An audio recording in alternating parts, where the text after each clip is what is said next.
बरसी पर देखते हैं कि India will neither forgive and India will neither forget. Bharat ना आतंकियों को कभी भूलेगा, ना भारत इन आतंकियों को कभी माफ करेगा। चाहे पाताल ही सही, हम पाताल में भी घुसकर आतंकियों की गर्दन पर हाथ रखकर उन्हें खींचकर न्याय के पथ पर लाने का दमखम रखते हैं। ये उस नए भारत के संकल्प का प्रतिबिंब है। ये भारत की आज की जो है संकल्पित एक मानसिकता है। आज केवल 138 भारतीय विक्टिम्स के लिए ही नहीं, बल्कि 26/11 में जो मारे गए US, Israel, France, Germany, Italy, Malaysia समेत कुल 17 से 18 देशों के विक्टिम्स, उनके लिए न्याय के पथ पर एक बहुत बड़ा कदम है इंसाफ की ओर। It is a big step taken for ensuring and coming closer to justice and closure, not just for the 138 Indian victims, but the victims from many other countries, including the United States, Israel, France, Germany, Canada, Malaysia, almost 17 countries. आज तुकाराम ओमड़े से लेकर major Sandeep उन्नी कृष्णन, आज हवलदार गजेंद्र सिंह से लेकर Mumbai police के जाबाज police officer विजय सालास्कर, हर एक शहीद सुरक्षाकर्मी के प्रति, हर एक शहीद एनएसजी कमांडो के प्रति ये भारत की भावपूर्ण श्रद्धांजलि भी है। और ये एक ऐसा स्टेटमेंट है कि भारत के जो भी सुरक्षाकर्मी हैं, उनकी शहादत, उनकी कुर्बानी भारत मां की अखंडता और एकता के लिए हम कभी व्यर्थ होने नहीं देंगे। मित्रों, ये एक और चेतावनी भी है। आज तहव्वुर राणा को जब लाया जा रहा है और ये दृश्य पूरी दुनिया में जा रहे हैं, भारत में हर कोने में, हर घर में जा रहे हैं, तो ये एक चेतावनी भी है हर एक वो आतंकी के लिए, आतंकी साजिशकर्ता के लिए, मास्टरमाइंड के लिए, कि चाहे आप दुनिया के किसी कोने में, किसी बिल में छुपकर क्यों ना बैठे हो, आज भारत मोदी सरकार के तहत आप जहां भी होंगे, आपको चुन चुन कर ढूंढेगी और आपके बिल से निकालकर आपको न्याय के पथ पर लाने का काम करेगी।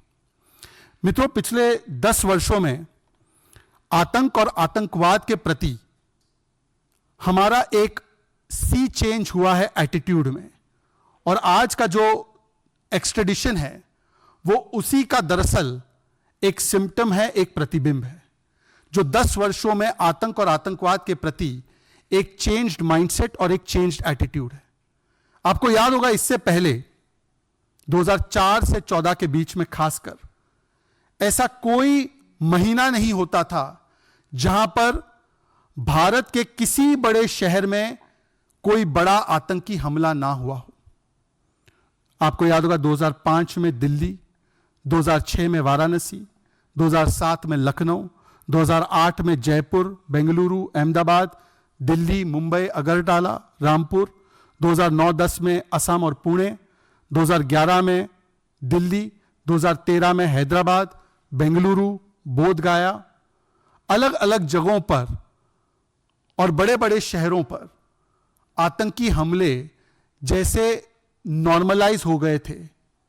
और जब भी कोई आतंकी हमला होता था तो स्टैंडर्ड ऑपरेटिंग प्रोसीजर यही होता था कि भारत मूक दर्शक बना अंतर्राष्ट्रीय मंचों पर केवल और केवल अपनी दलील रखता था, रिपोर्ट रखता था, परंतु ऐसे आतंकी और ऐसे आतंकवाद को प्रायोजित और स्पॉन्सर करने वाले तमाम ताकतों पर कोई ठोस कार्रवाई नहीं हो पाती थी। उल्टा उन अंतर्राष्ट्रीय मंचों पर अक्सर उस समय के नेता और उस समय का नेतृत्व और सरकार गिड़गिड़ाते नजर आते थे, परंतु उन तमाम प्रयासों से भारत को कोई जीत आतंकवाद के खिलाफ हासिल नहीं होती थी।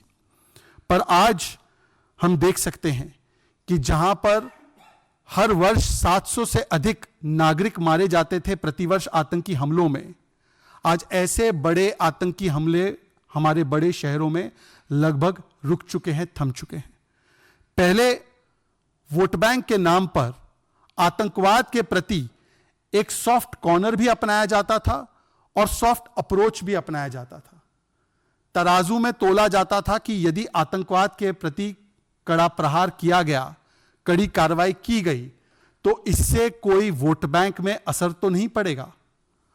और उस समय तो आतंकवाद फैलाने वाले और आतंकवाद को प्रायोजित करने वाले लोगों को और आतंकवादी प्रायोजित देशों को मोस्ट फेवर्ड नेशन की तरह भी देखा जाता था।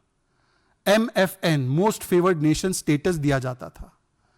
आज जब आतंकी हमले, एकाध हमले अगर होते भी हैं, चाहे उरी में या चाहे पुलवामा में, तो आज MFN स्टेटस नहीं, मोस्ट फेवर्ड नेशन स्टेटस नहीं, बल्कि आज MTJ, मुंह तोड़ जवाब स्टेटस दिया जाता है। आज घर में घुसकर एयर स्ट्राइक भी किया जाता है, घर में घुसकर सर्जिकल स्ट्राइक भी किया जाता है, और आतंकवाद के प्रति एक जीरो टॉलरेंस का अप्रोच रखा गया है। यह है एटीट्यूडनल चेंज आतंकवाद के प्रति जो हमने पिछले 10 वर्षों में देखा है। पाकिस्तान को अंतर्राष्ट्रीय मंचों पर बेनकाब करने के बदले 2004 से 14 के बीच में आपने देखा होगा कि कई बार आतंकी हमलों को व्हाइट वॉश करके पाकिस्तान से दोष हटाकर उल्टा उन आतंकी हमलों का दोष भारत के ऊपर, भारत के लोगों के ऊपर और भारत की सुरक्षा एजेंसियों के ऊपर भी डालने का कुत्सित प्रयास किया गया था 2004 से 14 के बीच।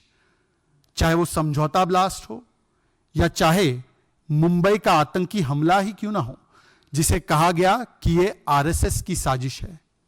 बताइए, जिसमें कसाब और वो तुकाराम ओमड़े जी की शहादत की वजह से जिंदा पकड़ा गया और साबित हुआ कि इस पूरे के पूरे आतंकी हमले के पीछे पाकिस्तान का हाथ है, पाकिस्तान और आईएसआई का इसमें रोल है। और पाकिस्तान को बेनकाब करने के बदले उस समय कांग्रेस के वरिष्ठ नेता अगर पार्टी नहीं कर रहे थे, अगर लेट नाइट तक पार्टी उनकी नहीं चल रही थी, तो उनका दूसरा काम केवल यह था कि कैसे पाकिस्तान के इस इस्लामिस्ट टेरर पर लीपापोती की जाए और क्लीन चिट दिया जाए। यहां तक कि हिंदू टेरर और संघ टेरर और आरएसएस टेरर का एक फेक नैरेटिव जड़ने का भी काम कांग्रेस के उस समय के वरिष्ठ नेताओं ने किया। और आज भी उनके नेता उसी प्रकार से लगे हुए हैं। जब तहव्वुर राणा का एक्सट्रेडिशन हो रहा है,